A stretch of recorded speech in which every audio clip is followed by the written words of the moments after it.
এটা কথা অনুভৱ কৰেনে, আমাৰ স্কুলত যিটো ফ্ৰেণ্ড চাৰ্কেল আছিলে সেই ফ্ৰেণ্ড চাৰ্কেলতকৈ আমি যেতিয়া নেক্সট পৰ্যায় পালোহি, তাৰমানে কলেজ, তেতিয়া আমাৰ এই চাৰ্কেলটো কমি গ'ল, মানে সংখ্যাটো কমি গ'ল। আৰু তাৰপিছত আমি যেতিয়া আকৌ ক্ৰমান্বয়ে আৰু কিবা কিবি পঢ়িলোঁ বা চাকৰি জীৱনলৈ আহিলোঁ, তেতিয়া আমাৰ ফ্ৰেণ্ড চাৰ্কেলটো আৰু কমি গ'ল। গতিকে ময়ো একো ব্যতিক্ৰম নহয়, মোৰ তেনেকুৱাই হয়। আৰু মই সৰুৰ পৰাই আচলতে ইমান বৃহৎ এটা ফ্ৰেণ্ড চাৰ্কেল নাছিলে, খুব তেনেই কম ফ্ৰেণ্ডছৰ লগতেই আচলতে মই মানে সময়বোৰ পাৰ কৰিছিলোঁ। আৰু গতিকে যেতিয়া এতিয়া এই পৰ্যায়ত যেতিয়া এনেকৈ ফ্ৰেণ্ডছ আহে, তেতিয়া খুব ভাল লাগে, কিয়নো আমি এতিয়া ইমান ব্যস্ত হৈ পৰিলোঁ আৰু বিভিন্ন কাৰণৰ কাৰণে আমাৰ ফ্ৰেণ্ডছবিলাক আমি তেনেকৈ গেট টুগেডাৰ কৰিব পৰা অৱস্থাত নাথাকোঁ।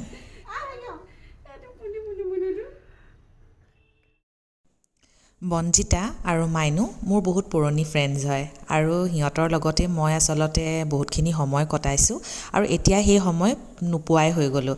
গতিকে এইবাৰ মাইনুৰ ঘৰত নিজেই জোৰ কৰি পেলাই নিমন্ত্ৰণ ল'লোঁ, আৰু আমি বৰ ধুনীয়াকৈ এসাঁজ খালোঁ। এটা কথা, খোৱাটোতকৈ বেছি ইম্পৰ্টেণ্ট কি আছিলে জানেনে, আমি যে একেলগে বহি পেলাই খাম আৰু কথা পাতিম, সেইটোহে বেছি স্পেচিয়েল হৈ পৰিছিলে। কিমান বছৰ মূৰত লগ হৈছোঁ আমি এনেকৈ? সঁচাকৈ 6 years নে? 5 years।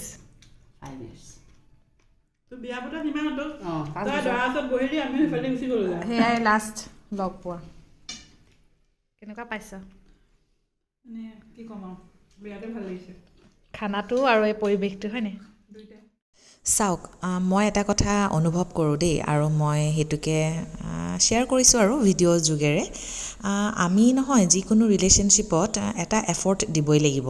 মানে যদি আমাৰ কিবা ভুল বুজাবুজি হয়, সেই ভুল বুজাবুজিখিনি ঠিক কৰিবলৈ আমি নিজে এটা ষ্টেপ আগুৱাই আহিব লাগিব।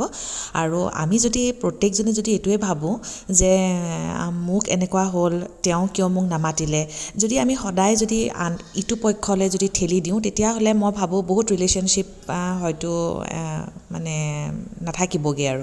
আৰু সেইটোৱে মূল কাৰণ, আমাৰ বহুত বন্ধুত্ব মানে এনাজৰীবোৰ আমাৰ তেনেকৈ ছিগি যায়।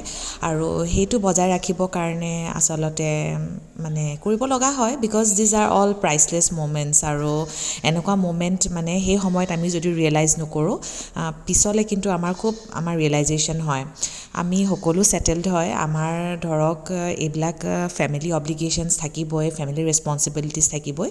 তাৰ মাজতে কিন্তু এটা দিন যদি আমি ফ্ৰেণ্ডছৰ কাৰণে উলিয়াওঁ, সেইটো কিন্তু ভালহে লাগে, এটা থেৰাপিৰ দৰে কাম কৰে। লগতে নেক্সট জেনেৰেশ্যনটো বুজি পাব লাগিব যে আমাৰ ফ্ৰেণ্ডশ্বিপবোৰ কেনেকুৱা আছিলে। আৰু শেষত দেখুৱাইছোঁ লিবানে মোৰ ফ্ৰেণ্ডজনীক কি বুলি মাতে। কোন হয় বেটা, সেয়া কোন হয়? লিবান? লিবু, এ কোন হয় তোমাৰ? আমৈ।